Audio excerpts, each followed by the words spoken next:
The Scions of the 17th Airborne Division are honored to be able to speak with Gilbert Herrera today. Gilbert was a member of the 194th Glider Infantry Regiment during World War II. And we are extremely proud that he was able to join us during our October-November 2021 trip back to Belgium, Luxembourg, and Germany. So welcome, Gil. Thank you. I'm going to ask you a few questions, and feel free to make your answers as long or as short as you like. Okay. And we're going to ask you about your 2-year experience in the military. Firstly, where or when were you born, and where were you born? October 31st, 1924, I was born. I was born in Colorado, and the nearest town that I can tell you is Aguilar, Colorado. And Aguilar, Colorado was a mining town, a place where the miners come in there and celebrated, got drunk, got in a fight. Was your dad a miner? No, he wasn't, we weren't from Aguilar, so my father, we lived in Walsenburg, and that's north of Aguilar. Aguilar was setting where today I-25 goes through there, going south. At that time, it was just a two-lane highway. How large was your family when you were growing up? Brothers, sisters, how many did you have? Well, I was number 2, so it was my brother, and then me, and another brother, 3. And then my sister, my oldest sister, was next. The next 2, and my other, who was my oldest sister, and then there was a sister born after her. So big family then. Oh yeah. Yeah, and then there was several younger ones, brothers and sisters born after. There was 12 of us. 12? Yeah. 12 kids. Did any of your brothers serve either in the Pacific or Europe during World War II? My oldest brother, Joe, he enlisted, and he served as in 4th Infantry Mechanized, and at that time it was Fort Carson, and that's where he trained until he started going out, other camps, Fort Hood, Texas, and all of the armor posts. Any other brothers that served? My brother Ben was merchant marine. Oh. Yeah, he served. That was tough duty. Oh, it was. Right. He was working in the engine room of the ship that was in, and you can imagine if that ship got hit. Goodbye. In the cold Atlantic, also. Oh, yeah. When did you actually join the Army? March of 1943. Okay. Did you enlist or were you drafted? Was it 43? Yeah, that would make sense. Probably 43. Well, I knew that I was going to get drafted, so you beat them to I went in and volunteered for enlistment. Okay.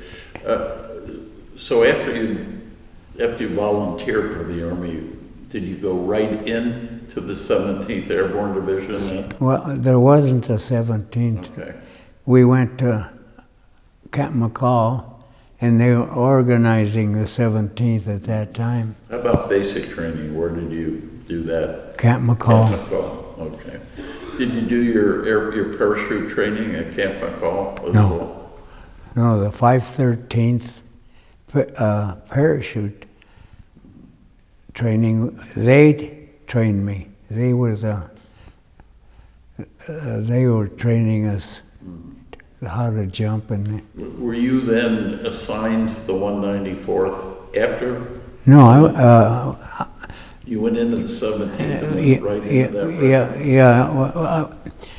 When we got to Camp McCall, we were assigned to, like me, Company B-194th. That was All right, so when you, Oh, yeah. so really early on. Yeah. I see you're wearing both the wings, parachute wings, and your glider Yeah. glider badge. So you were qualified in both of those areas of expertise. How did that come about? Were most of the guys in your unit qualified both glider and parachute, or No. was that rare? No, you had to volunteer. I asked to be trained. I wanted to become, and again, 513th troopers taught us how to jump, and yeah, they were instructors then. Yeah. They were going through. yeah. So it was rare then for someone to have both airborne or both parachute and glider badges. Yeah, you had to volunteer for parachute. They didn't automatically take you. So when you were finished with this training, you went to England. That was your next stop outside the United States. Do you remember the trip from Camp McCall, probably Camp McCall, but over to England? No, we were. The training in Camp McCall was basic training. From there, we had to go to. I know we went to Fort Bragg and trained there, and then we had to train in the use of infantry weapons. You had to learn to do that before you went anywhere. So they did not teach you at Camp McCall that. You had to go to Bragg or Benning maybe? Or? No, we had sessions of to handle a M1 rifle, a carbine, and I qualified in everything. I got my. You had all that. Yeah, I have that at home. Right. The mortar, the machine gun, and all the infantry weapons. I fired them.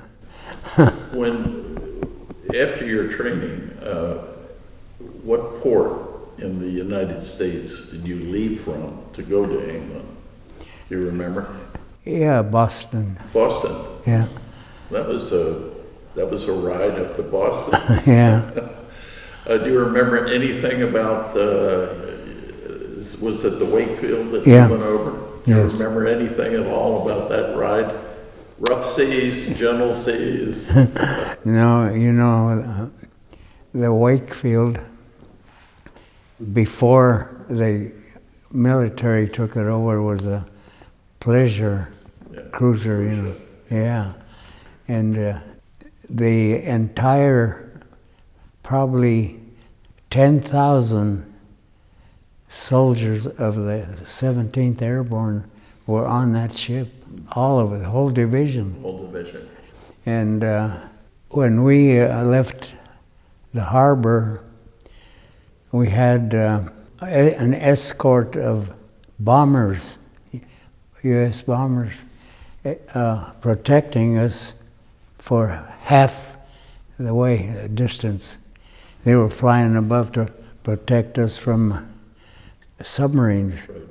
So then at the half point, the British come over to escort us the rest of the way, because you can imagine if we would have got hit, the whole division. Would have been Yeah.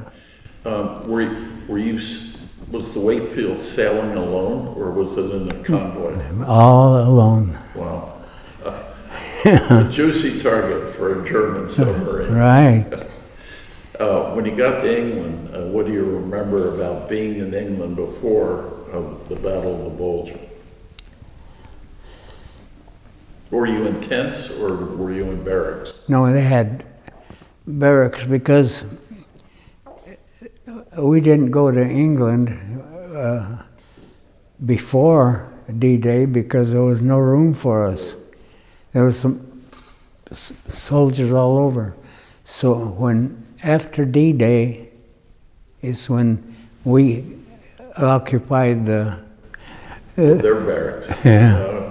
I Yeah. didn't know that. That's a lesson learned for me. Great. Then the Battle of the Bulge.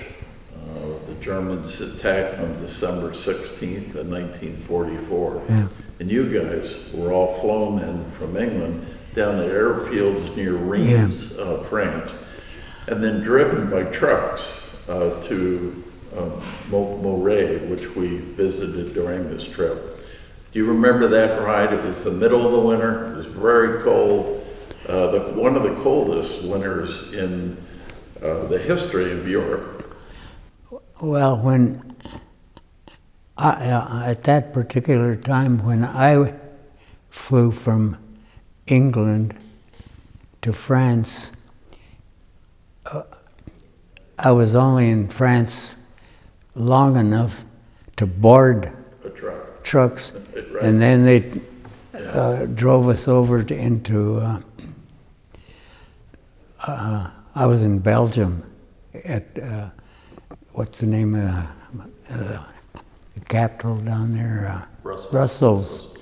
Yeah, I was in Brussels on Christmas Eve of 1944. I was in Brussels waiting to go to the Bulge. I think you were trucked over the first week of January in 1945. And you guys came into the city of Moray, M-O-H-R-E-T, not pronouncing it correctly, but I call it Moray. Got off the trucks and then you walked up to Humont. And we were there remember we had the champagne and the luncheon there. I'm sorry, that was Flamerge. But you went to Humont and then it was really your first combat experience in the middle of the winter. Some fighting around Flamerge, but Dead Man's Ridge, where you would go down and back and down and back. Any good memories of that? Nothing but bad that I've read. But well, when we left Belgium, we went up into the Ardennes forest, and that's when we were in trucks and trailers that we met Patton. When Patton come up, and he just blew up because we were all bundled up in the back end of a trailer, and the trucks couldn't pull they were spinning in the mud and snow, and he blew up. He shouted. I heard him. Oh, so you actually saw him? Oh yeah. Yeah, he screamed out there, "Get those men off those trucks and push them up a hill." And we did. After Flamerge, which was your first combat experience, which probably wasn't a pleasant one, you guys fought to the north and then around the Bulge to the Ore River. Remember, we went down there and visited that. But do you remember any little towns that No. you were in? No, I I don't know where we were. Yeah, usually that's, take the next village, Yeah. and think of that without a name. Right at the end of January, from what I've read, the 17th Airborne really was only there 3 weeks, but it was a long, long, cold 3 weeks. And you were pulled off the line at the last week of January, and then went back to those airfields and Reims to get ready for varsity. Right. And then you were there for a couple of months, because then of January and then March 24th. So you had almost 2 months there to get ready. On March 24th, though, you were Glider Infantry Regiment. You must remember getting into the glider. Was it just troops, or troops and equipment in the glider? Oh, had both. Both. Yeah. Both. Yeah, we had all our weapons and the ammunition. What was what weapon was your specialty? Were you a machine gunner or a mortar man, or? No, I at that time I was everything. When I went into battle, I was just an Infantryman. Yeah. Yeah, but I had qualified for every weapon there. That was a BAR, a mortar. I could set up a mortar, and the mortar section, the sergeant that was giving the instructions, he'd tell us what to do to set up a target, and then we'd fire a round, one round, and then he'd give the command where to adjust, and then once we got on target, I don't know. You know that mortar crew could put 9 shells in the air before the first one landed. So the target, whoever the Germans over there, if one landed, there was 9 on top. Yeah, yeah. Do you remember? You're flying now from these airfields. And from what I've read, the Americans flew up near Brussels, met the British coming down from England, then you all turned east to varsity. And I read anywhere from 3 to 4 hours was the time that if someone stood on the ground and watched that armada go over, 3 to 4 hours. That's how many airplanes were in the sky and how many gliders were in the sky. A huge armada. Yeah. So when you landed, or your glider landed in landing zone S, southern landing zone, right along the Isle Canal and then the river. And there were a number of bridges that you guys were assigned to take. Were you one of the first gliders in, or were you later? No, I didn't land. Our glider didn't go land in the landing zone at all. Oh, we were. You were the ones that there were a few that went over. No, we. I don't know why we ended up, but when we were coming in, the anti-aircraft guns were firing at us. And the tow ship, the one, the C-47, I guess they communicated it.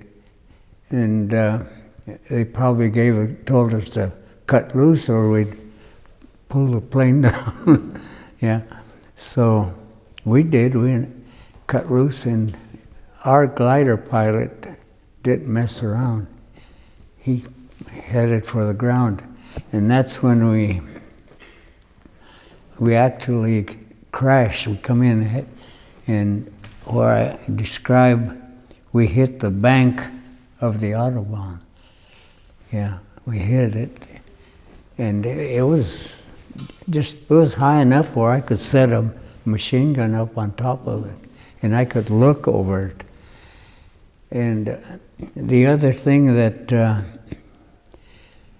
I tell, when I'm trying to explain to people, the British, it was a British anti-tank gun there already. He was there. And there's it was a crossroad where that gun was waiting to blast the German armor that was coming. He was there already. I know we've been around all over, and I didn't see that location yesterday, wherever we went. Yeah. That's why I kept saying, I don't remember being here. Because I didn't go to the landing zone. You missed the landing zone. Yeah. If you were near the Autobahn, I think that was to the east, so you may have overshot the landing zone, which was really right in the middle of the German lines. Yeah. But how that British gun got there is a surprise, because they were up north, except for the guys that were coming across the river, Yeah. and the armor units that were moving in. So maybe he got there ahead of the armor to protect them. Yeah, well, that's why I say the British had already placed a anti-tank gun at the intersection there, because there was a road going under not under, but next to the Autobahn highway there. He was there. Yeah. I see you won the Bronze Star during the battle. Do you remember how and what engagement, what that was that resulted in you being No, the Bronze Star? the only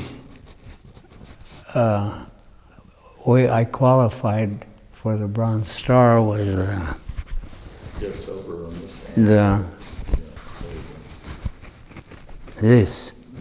No, Combat Infantry Regiment, CIB. Yeah, that automatically qualified me. Right. Oh, Yeah. well, that's great.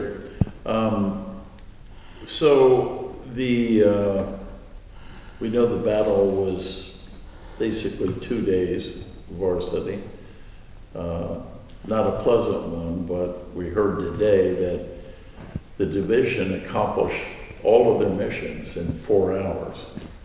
In the book, 4 Hours of Fury, that's why it's called 4 Hours of Fury. They got the job done in 4 hours. Yeah. So you guys did a great job in getting that.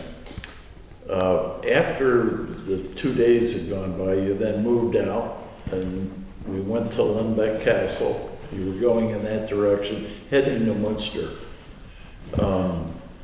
Do you remember any of the engagements that you had? Because the 194th and the 513th were sort of leading the way on the way to Munster, to include capturing Munster. Yeah, well, actually, the Germans weren't resisting because we joined the rest of the company and the regiment because we weren't with them when we landed, but then we joined them, and we started moving, and we did very little combat, no shooting or nothing. The Germans, not a lot of organized yeah, resistance. yeah, the Germans were running. We read a lot about the German soldiers being either very old or very young. Do you remember capturing any of that? Oh, they were Real young. old or They real were SS troops. They were, SS, yeah. yeah, yeah. Well, they're terrible people. Yeah, Yeah, my uncle told me the same. He was 466, yeah, and they were right above where you guys, the next landing zone. yeah, He said the same thing. yeah. So on your way to Munster, tomorrow we're going to visit a town called Haltern, see the Haltern. And the division headquarters was set up there for 2 weeks to plan the Yeah. final attack on Munster, which you were probably in. Do you remember anything about Haltern? I mean, when we go there tomorrow, No. okay. Richard was stationed there for 2 weeks, so he asked to go. But where we are going to go tomorrow that you may remember then is Duisburg. And that's a location in the south. In April of 1945, after you got to Munster, the 194th was detached to go down to Duisburg, and there was a labor camp, concentration camp in Duisburg. And you guys went down and captured the city, and really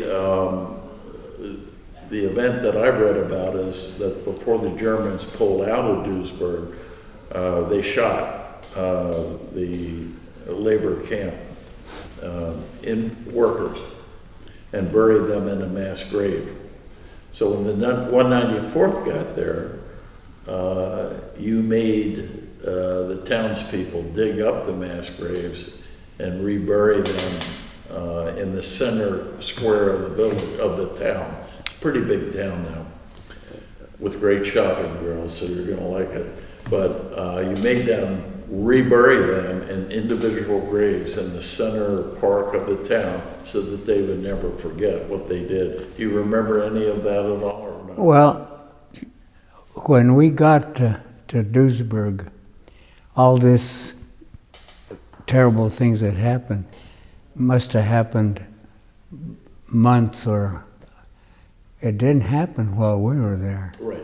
It was a few weeks before you got there, though. Well, it was longer than that. Germans were pulling out. It was longer than that because when we made them dig up the remains, there was no bodies down there anymore. No, they weren't great. Okay. Yeah.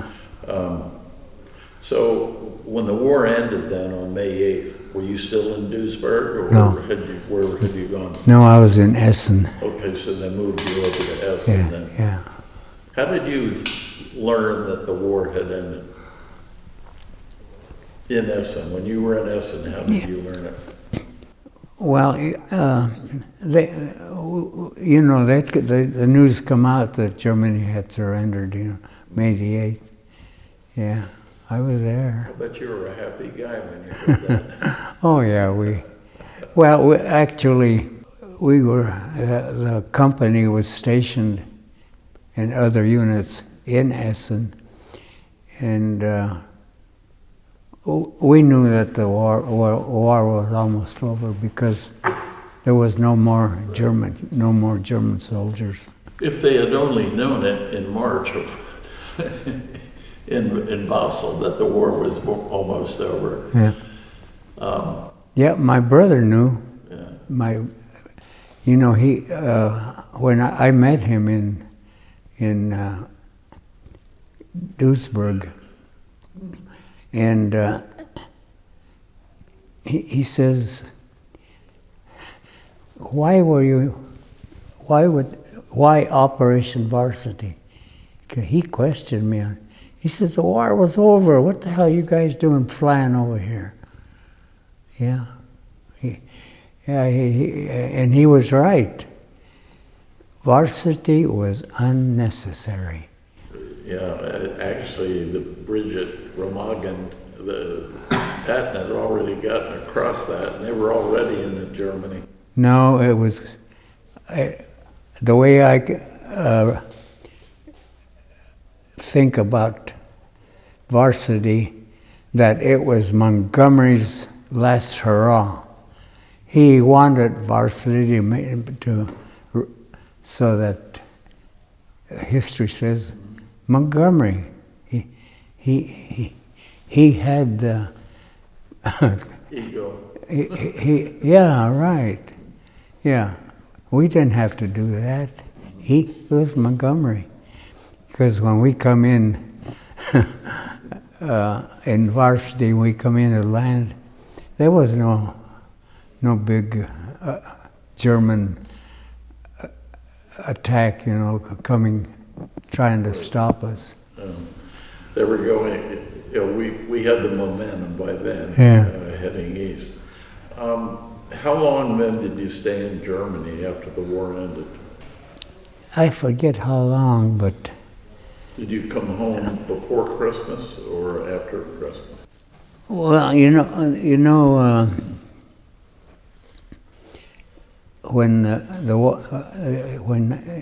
right after Germany surrendered, they split the 17th Airborne, right.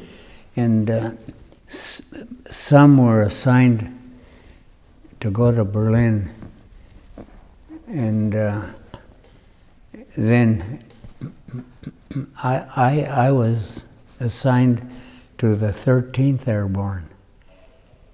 And of course, at that time, the 13th Airborne was preparing to go to Japan. So what I was doing at the time,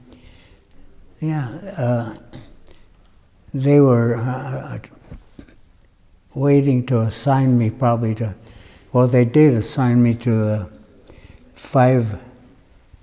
13th Parachute Infantry, and waiting to, I had 30-day leave to come home.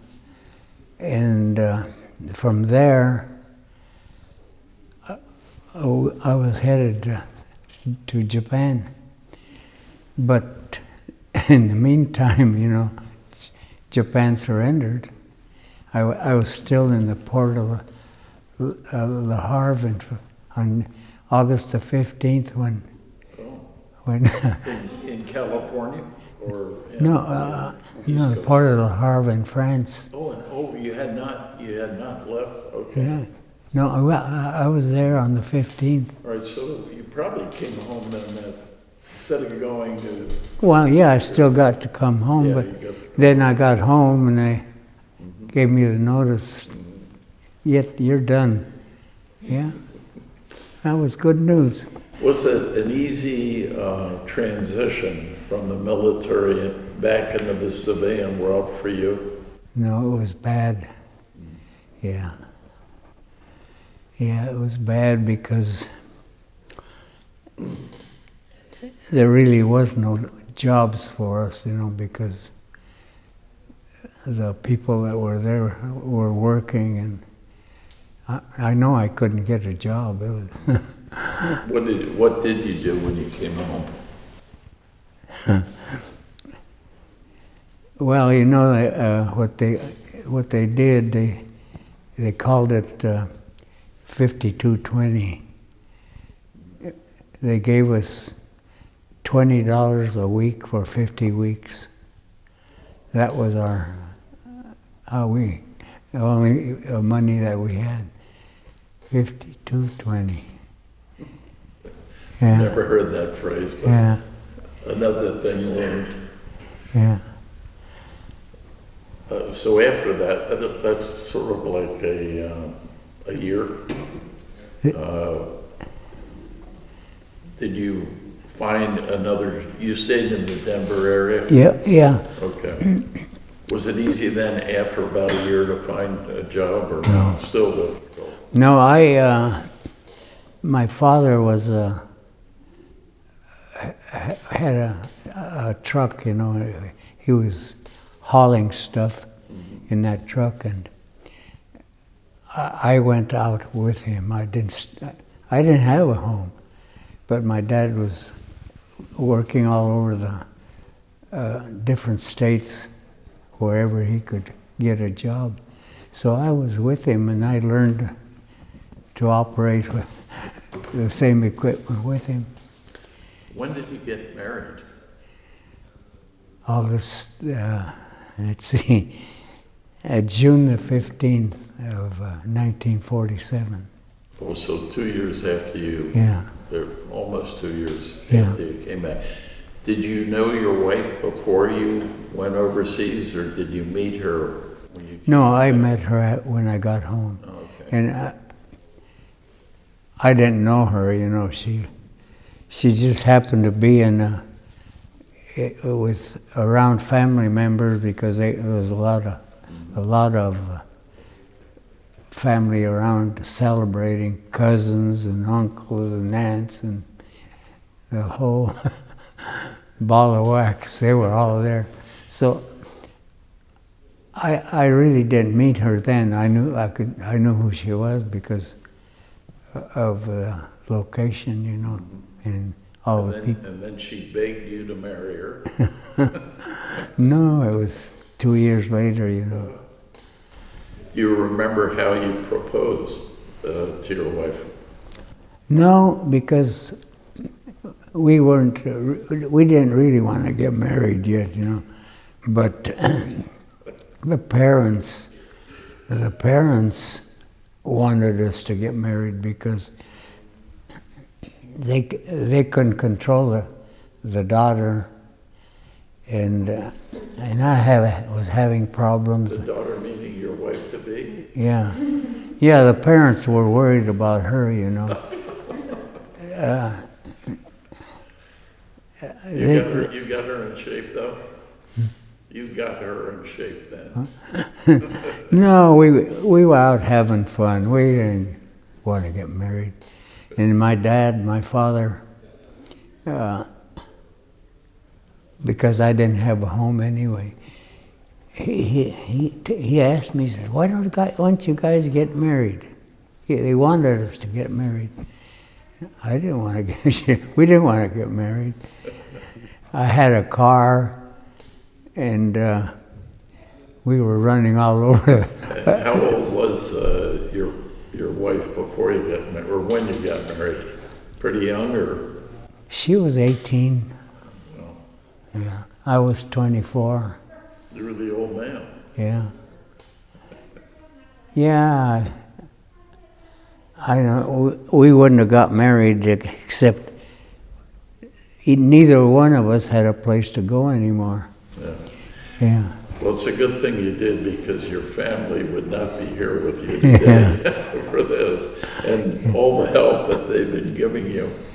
Do you have anything you'd like to add to our filming of you today that I haven't asked you, that I may have missed? Something really important that may have happened during your military life, or even civilian world after, that I haven't touched on? I don't know. I really can't remember. But we get a lot of information here, and Yeah. you told us some really wonderful stories about your life and your experiences in the military. So again, on behalf of the Scions of the 17th Airborne Division, thank you. The reason we are doing this, the reason we have the Scions, is because of you, and really what you did, and then the memory, the continuation and propagation of the memory of the 17th Airborne Division. So again, it's our great honor to have you with us on this trip, and we look forward to having you on the next one, which will be just in a few years, so you hang around. Well, you know, the thing is that in Denver, I only knew one other person that was in the 17th Airborne. And what was his name? You know, he was the last name in our roster. His name was Z. It started with a Z. Z. Yeah. Yeah. But he lived in Denver. Yeah. Did you meet him after the war then, or before you went in? After. After. Yeah. In the VFW, or did No. you just meet him? I don't remember how I found we met, you know, but you know he and the other one that was in the 17th lived in Pueblo, Colorado South. He was with me during our war years, and I know his name, and I tried to find him afterwards. I couldn't never did find him. Yeah. Well, actually, Ed Sergi, our secretary, may have information on him, especially if his last name started with. Well, I know where he was living in an area called, it was a new area, Pueblo West, a new area that they built. I had friends that tried to locate him, they couldn't find him. I'll ask you one last question, and then we can all go in and have dinner. Okay. How have you found this trip? How have you found this trip, this 2-week trip to Belgium, Luxembourg, and for you, what has been maybe the best part so far? Well, I was surprised, you know,